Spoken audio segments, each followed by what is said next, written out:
गुरु प्यारी साध संगत जी, राधा स्वामी जी 1960 से लेकर के 1990 तक महाराज चरण सिंह जी के साथ जो सवाल जवाब हुए उसमें से प्रश्न नंबर 11। महाराज जी, क्या आत्मा को इस रचना में नीचे उतरकर जिंदगी का नाटक देखकर वापस चले जाने से कोई फायदा होता है? क्या इससे कुछ हासिल होता है या एक अंतराल मात्र है? महाराज चरण सिंह जी का जवाब, मैं तो यही कहूंगा कि यह सब हमारी दलीलें हैं। परमात्मा से बिछुड़कर हमने यहाँ क्या हासिल किया? हम मुझसे अलग होकर भी कुछ भी हासिल नहीं कर सकते। हमें इस हालत में देखकर उसे क्या मिला है? जो कुछ हमारे पास था हमने वह सब खो दिया है। जब हम परमात्मा के साथ थे तो हमारे पास सब कुछ था, उससे बिछुड़कर हमने वह सब खो दिया है। यहाँ हम अपनी मौजूदगी की यह दलील जरूर दे सकते हैं कि परमात्मा से बिछुड़कर हमने बहुत अनुभव प्राप्त कर लिया है, लेकिन असल में हमने क्या हासिल किया? कुछ भी तो नहीं। प्रश्न नंबर 12, मैं यह जानना चाहता हूं कि दुनिया की बढ़ती हुई आबादी के बारे में आपके क्या विचार हैं और ये रूहें कहां से आ रही हैं? क्या दुनिया में रूहों की संख्या निश्चित है? महाराज चरण सिंह जी का जवाब, देखने में तो ऐसा लगता है कि शायद दुनिया की आबादी बढ़ रही है, लेकिन अगर सारी सृष्टि को एक इकाई के रूप में देखें तो इसकी आबादी में कोई बढ़ोतरी नहीं हुई है। अगर इंसानों की गिनती बढ़ जाएगी तो कीड़े मकोड़ों पशुओं की गिनती कम हो जाएगी। कुदरत अपना संतुलन बनाए रखती है, कभी इंसानों की गिनती बढ़ जाती है तो कभी दूसरी योनियों के जीवों की, लेकिन सृष्टि में रूहों की संख्या वही रहती है। तो क्या रूहों की संख्या निश्चित है? इस सृष्टि में रूहों की संख्या निश्चित है। जब तक कुछ रूहें वापस जाकर परमात्मा में नहीं समा जाती तब तक इनकी संख्या उतनी ही रहती है। जो रूहें वापस जाकर परमात्मा में समा गई हैं, ऐसी रूहें बहुत कम हैं, इसलिए रूहें करीब करीब उतनी ही रहती हैं, चाहे इंसानों की संख्या बढ़ जाए या फिर दूसरी योनियों के जीव बढ़ जाएं। प्रश्न नंबर 13, महाराज जी, परमात्मा के बारे में आपके क्या विचार हैं? यह विषय हमारे लिए बहुत बड़ा और मुश्किल है, क्या आप इसके बारे में व्याख्या करेंगे? महाराज चरण सिंह जी का जवाब, जी हाँ, जैसे कि कहा जाता है कि वह सर्वज्ञ है इत्यादि, वह एक शक्ति है जिसको किसी भी नाम से पुकार लें। असल में हम यह भी नहीं कह सकते हैं कि वह एक शक्ति है, उसे व्यक्ति भी नहीं कहा जा सकता, उसका वर्णन करना कठिन है। मेरे ख्याल में उसका वर्णन करने की बजाय हमें उसका ज्ञान प्राप्त करना चाहिए। हम सब अपनी सीमित बुद्धि के द्वारा अंदाजा लगाना चाहते हैं कि वह कैसा होगा, हम क्या हैं। क्या हमने कभी अपने बारे में सोचा है? यह शरीर 5 तत्वों से जरूर बना हुआ है, पर इस शरीर के अंदर कोई ऐसी शक्ति है जो इसे चलाती है और वह है आत्मा। यह शरीर पृथ्वी, जल, अग्नि, वायु और आकाश, इन 5 तत्वों से मिलकर बना है। जब आत्मा इस शरीर से निकल जाती है तब ये 5 तत्व अलग अलग होकर वापस अपने मूल में समा जाते हैं।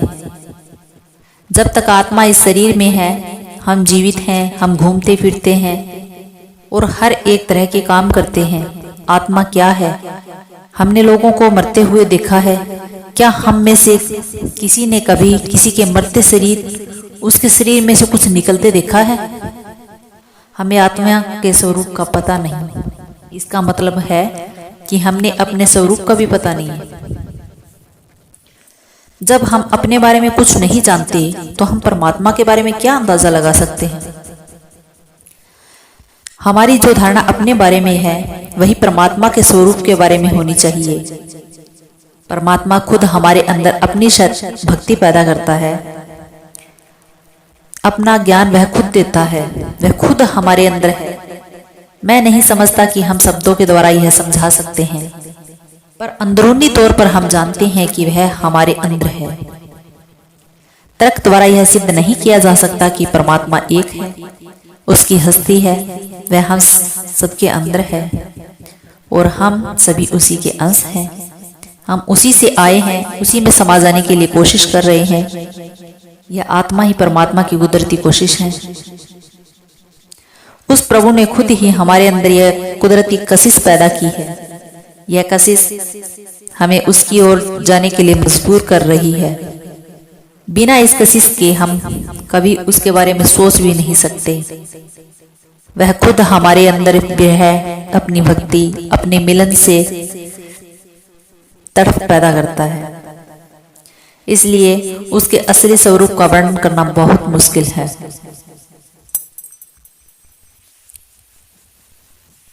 प्रश्न नंबर 14। हमें पहले यह जीवन मिला और अब इससे ऊपर की आंतरिक अवस्था के लिए तैयार होना है। किस चीज को ध्यान में रखते हुए हम इसे जिम्मेदारी के साथ शुरू करें ताकि अपने आप को ऊपर की अवस्था के लायक साबित कर सके। महाराज चरण सिंह जी का जवाब, कोई भी तर्कपूर्ण व्याख्या परमात्मा के अस्तित्व को सिद्ध नहीं कर सकती, लेकिन वह अपने अस्तित्व का सबूत खुद ही देता है।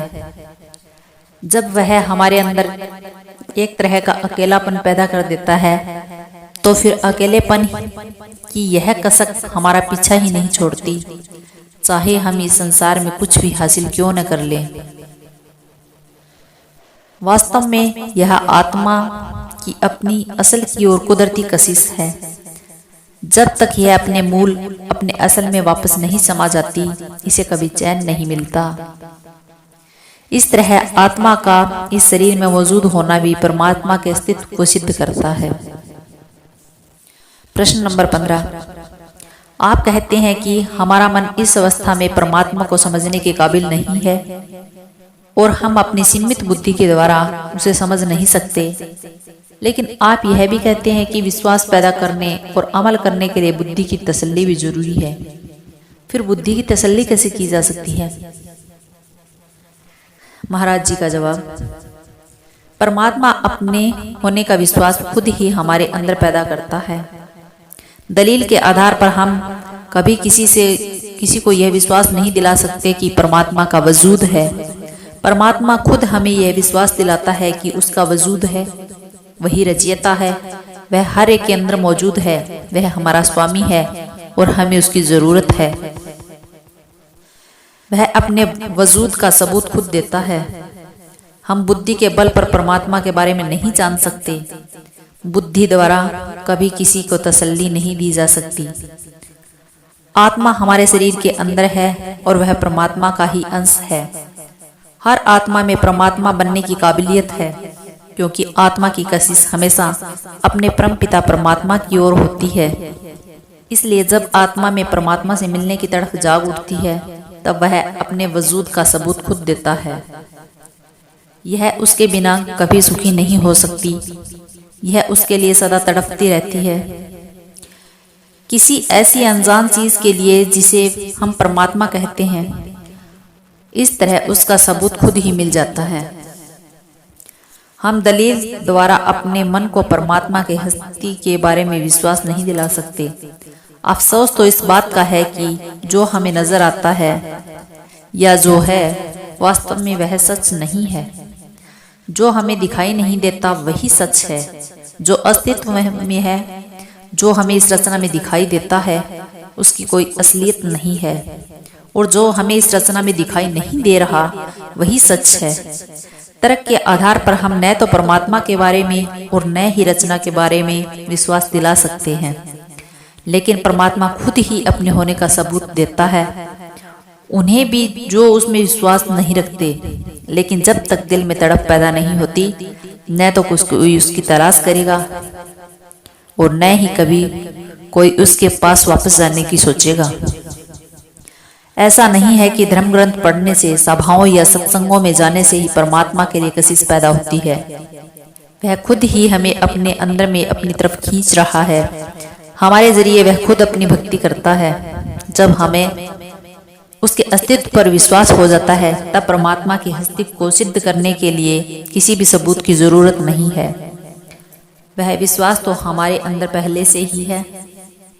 हम उस विश्वास को नजरअंदाज करके अपने आप को समझाने लगते हैं कि परमात्मा है ही नहीं, लेकिन हम अपने अंतर के इस विश्वास से पीछा नहीं छुड़ा सकते। भले ही हम दलीलों द्वारा अपने मन को समझाने की कितनी भी कोशिश क्यों न कर लें, परमात्मा का वजूद नहीं है। इस तरह की सोच से हमें कभी शांति नहीं मिल सकती। हमारे अंतर में किसी कोई चीज हमेशा यह जताती रहेगी कि उसका अस्तित्व है।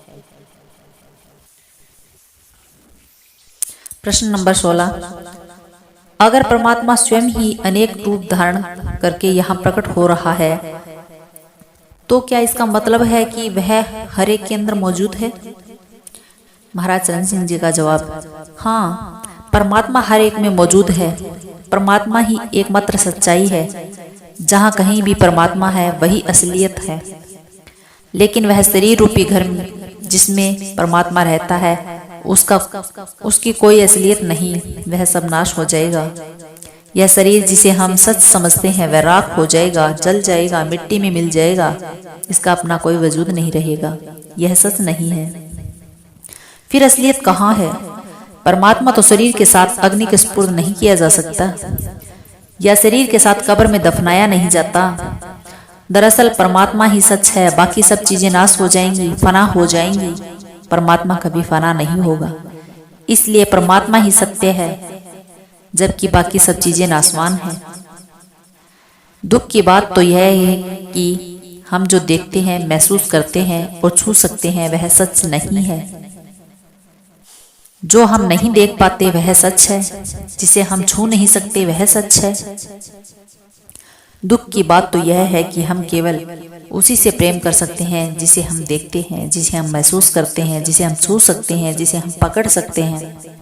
इसलिए हम रचना से प्यार करते हैं, जिसे हम देख नहीं सकते, जिसे हम पकड़ नहीं सकते, जिसे हम महसूस नहीं कर सकते, उसे हम प्यार भी नहीं कर सकते। फिर भी हमें उस परमात्मा से प्रेम करना है और रचना से अपने आप को निकालना है। यही तो असली संघर्ष है। जो हम अपनी अंतर की आंखों से देखेंगे केवल वही सच होगा, लेकिन वह स्थूल नहीं है, इसलिए बाहरी आंखें उसे देख नहीं सकती। ये हाथ उसे छू नहीं सकते। एक वही सच है। जो कुछ हम इन आंखों से देखते हैं, इन हाथों से छूते हैं, वह सच नहीं है। राधा स्वामी जी।